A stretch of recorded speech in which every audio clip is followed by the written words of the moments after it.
Welcome to this week's Life-Giving Leadership. I am Michael Hanna, your host today.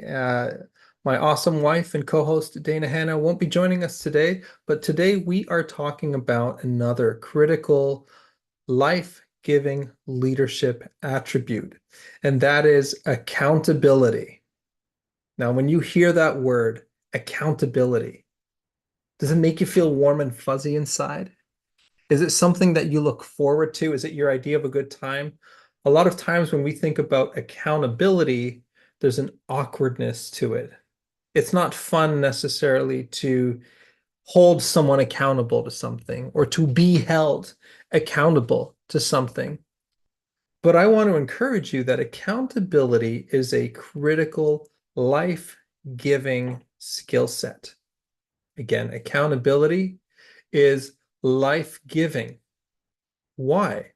When there's no accountability, we don't know if we're doing well or if we're not doing well. We don't necessarily know how we're doing against a given standard. And so I want to have this conversation where accountability doesn't have to be awkward. Write this down, put it in your social media, slap it on a t-shirt. Accountability does not have to be awkward. Why? When accountability is grounded in relationship, grounded in caring, grounded in proper context, it's not awkward at all, actually. So I want to talk about a few different layers of accountability, how it shows up in our lives as leaders, and why it's something that we cannot, must not shy away from. There are a few layers where, as a leader, we must be accountable. Number one, we have to be held accountable and we have to embrace that. We are all held accountable to someone. We all have a boss in the workplace. Maybe you're a CEO, you're accountable to your board of directors. Maybe you're a sole proprietor. You're accountable to your customers. You're accountable to the CRA or the IRS or whoever manages the taxes where you live. We are accountable, and ultimately, we're all accountable to God. We talk about we will be held accountable. Yes, we will. And we are held accountable in the present as well. We are accountable. And what does it mean to be accountable or accountability? It simply means to have to give an account. In other words, you got to report back on how the thing is going, and you got to be there's a way to close the loop back on the standards to see how we're doing. Accountability is not just about getting somebody in trouble. It's not just about when someone deviates from an ethical matter that they must be held accountable. Yes, all of that is true, but accountability, again, is a life-giving leadership attribute. So number one, I have to be comfortable being held accountable. I desire to be held accountable. And so I'm accountable upward to whoever I report to. I'm also accountable I'm accountable horizontally. I'm accountable to my partners in the business. So, for example, if you're a vice president, you're accountable to your fellow vice presidents. I like how the author Patrick Lencioni refers to the concept of the first team. And in the first team, what he says is your first team is not the people who report to you, because that's how silos are created. People are optimizing for the experience of the people who report to them, which is a really, really important factor. But if it's your primary factor, then what happens is the head of marketing is optimizing for the marketing experience. The head of sales is optimizing for the sales experience. The head of product or the head of operations or whatever, they're optimizing for their own teams. So then when you get to the executive table, they're all trying to optimize for their own thing. But if we said your first team are the people at that executive table, the person to your left and to your right on the org chart, the person with whom you share a boss, if you would.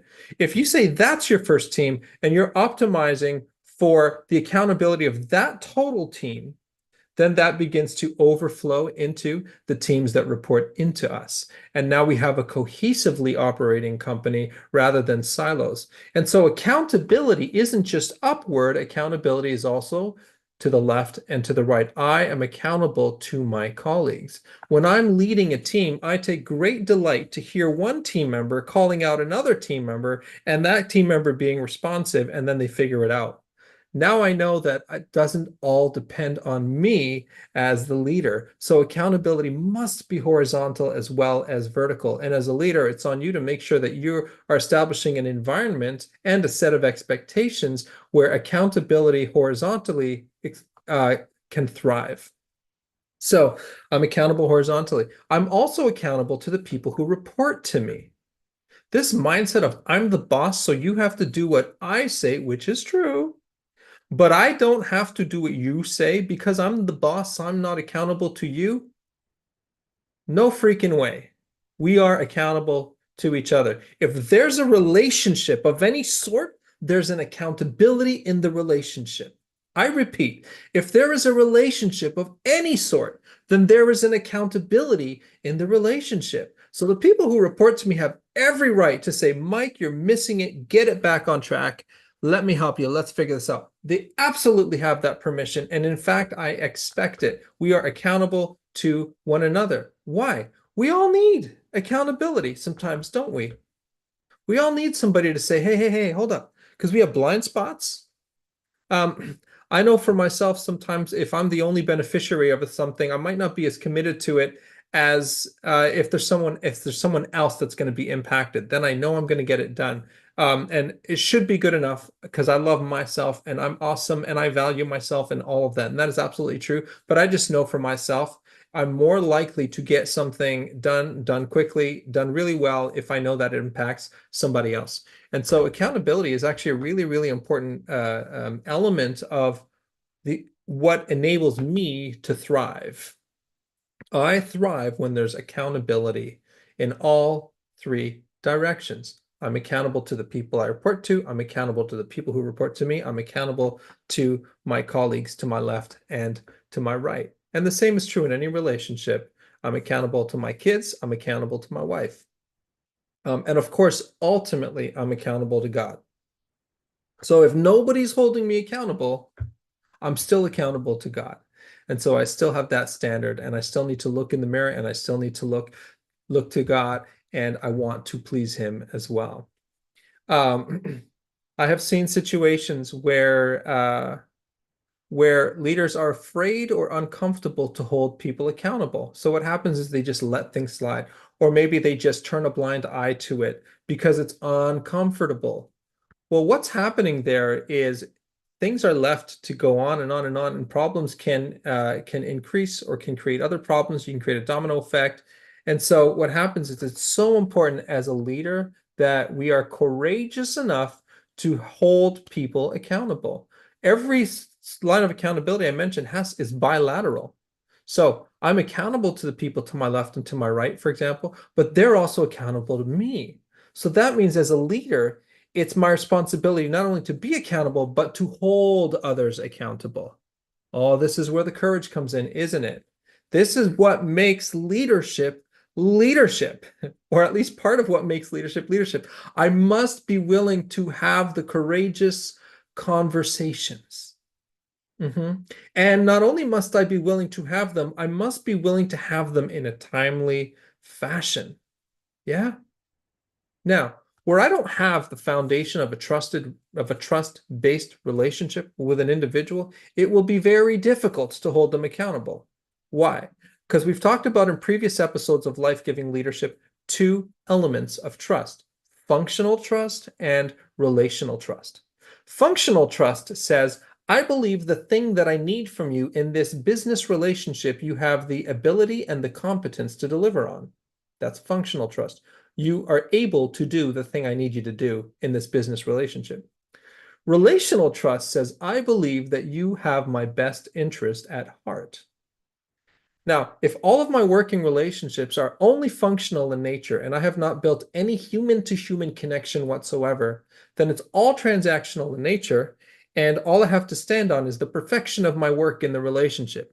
And if I'm going to miss the mark, which it's very likely that we're going to miss the mark in our respective working relationships, especially if you're working in an environment that's fast-paced or has an ambitious goal for the impact it wants to make in its market. You're going to make mistakes. You're going to figure things out as you go. It's natural. It's, in fact, healthy. But if I only have functional trust in the relationship and I have no relational trust, then when I miss the mark along the way, What do I have to fall back on? Where is that foundation of relational trust? Relational trust that says the person who just missed the mark has my best interest at heart. And if I believe that, I'm going to cut them a little bit of slack because they're going to figure it out. And it's not about the perfection. It's about we're going to get there. We're going to get there together. If I have a foundation of relational trust established, an accountability conversation is actually quite natural because I already know you got my back. I got your back. Let's talk and figure this out together. Now it's not about me calling you out. It's not about me pointing the finger at you. It's not about you at all. It's about we've got a goal. Let's get there together. There's something that needs to improve in order for us to get there. And so having that courageous conversation, having those radically candid conversations, I love the framework by Kim Scott, Radical Candor. You can Google it, look up the images, you'll see it right away. The book itself, lots of courses on it as well. Highly recommend Radical Candor by Kim Scott. And it actually echoes a lot of the biblical principles in how to hold somebody accountable. So number one is we have to have that foundation of trust. Then communication and transparency, really, really important. That's a big piece of accountability. Is if I'm accountable to you, I'm going to set your expectations. I'm going to deliver on the expectations I've set. And then I'm going to close the loop with you once the expectations have been delivered. And I'm actually going to tell you. And I'm going to point you to it. And I'm going to show you the impact of it. And if I can't meet the expectations because some surprise has come up, I will communicate again. And I will say, I'm going to shift. Hey, I need to adjust this expectation from A to B because of such and such. And now I'm going to deliver according to that. So just communication and transparency is so, so critical in matters of accountability. So what I really want you to see here is accountability is at the center of a healthy relationship of any sort. It's certainly at the center of a healthy working relationship. It's at the center of a healthy romantic relationship. It's at the center of a healthy friendship. It's at the center of any given kind of relationship is accountability. So I'm going to tell you this. If you are not willing to be held accountable and to hold accountable, I would not consider it a healthy relationship. I'm just pausing for effect. Is it effective? If you are not willing to be held accountable and to hold accountable, it is not a healthy relationship.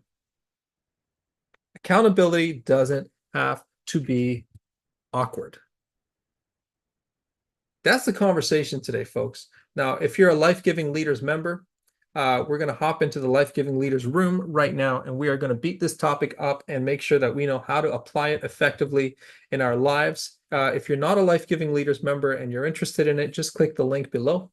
And you automatically become a Life Giving Leadership member. Also, if you are a Hannah Strategy client and you've purchased into any one of our coaching programs, you can simply go to hannahstrategy.com and check that out, or fill out the Let's Chat form if you're curious about more. But essentially, we are here to invest in leaders and to create a community of life-giving leaders that bring the best out of the people they work with, as while they bring the best out of themselves, while collectively they make the impact that they've been designed to make. So members, we will see you in the room just now. And for those of you joining through the live stream, we will see you next Wednesday.